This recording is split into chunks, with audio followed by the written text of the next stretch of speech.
What is up, everybody? Hey, I wanted to talk to you a little bit today about something that we as homesteaders must all deal with. It's not a pleasant subject, but it is one that eventually it's just going to become part of something that you've got to deal with.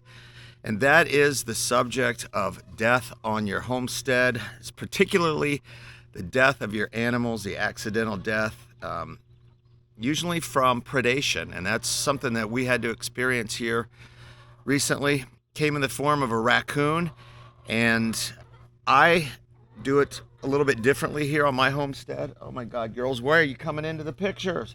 Anyway, I do it a little bit differently here at our place. We free range our chickens all day. We have automatic doors that open at 30 minutes after dawn, and they close 30 minutes after dusk, and they're on a photo sensor, so they can get in and out on their own. I have two of these doors. One closes off the run, and the other one closes off the coop at night. So they come out in the morning into the run, and then the run door opens, and then they are free range all over our property. So they hang around in about a 3-acre area. You guys want to say hello?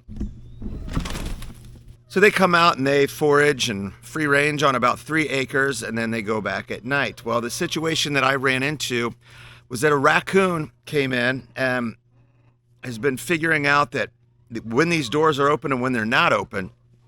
And this raccoon was coming in and trying to pick off some of the eggs out of the nesting box. So one night it came in right at that half-hour window, got in the coop, and then was closed in the coop all night long, unbeknownst to me, and I feel terrible about it. But out of our 19 chickens, we lost 9 of them. Just the way that night fell, I was unable to check on them. I usually come out and check at night, do a scratch feeding with them, and do an egg collection, but I wasn't able to get to it. And then the next day is when I found the carnage inside the coop. Imagine how horrific that was for the girls that survived. In the morning, that door opened, and I'm sure the raccoon took off like a bat out of hell. I said this is the door that I have, and it works like there's this little sensor here, photo sensor on the front of it, right there, that picks up the light and allows the door to close. You can manually close these doors. The doors have been great. Had no complaints. I've used them for well over a year now. So obviously it closes. I highly recommend this brand because they're aluminum, and the plastic ones I'm not certain would hold up under some heavy predation. But that's the door, and I'll show you some of the devastation inside of the coop. Okay, so raccoon was in here and was stuck in the coop.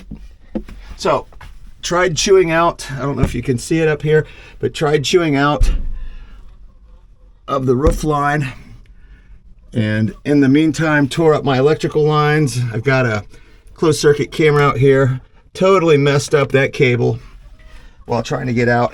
And then down here at the exit door, you can see all this is torn up from the raccoon chewing on it.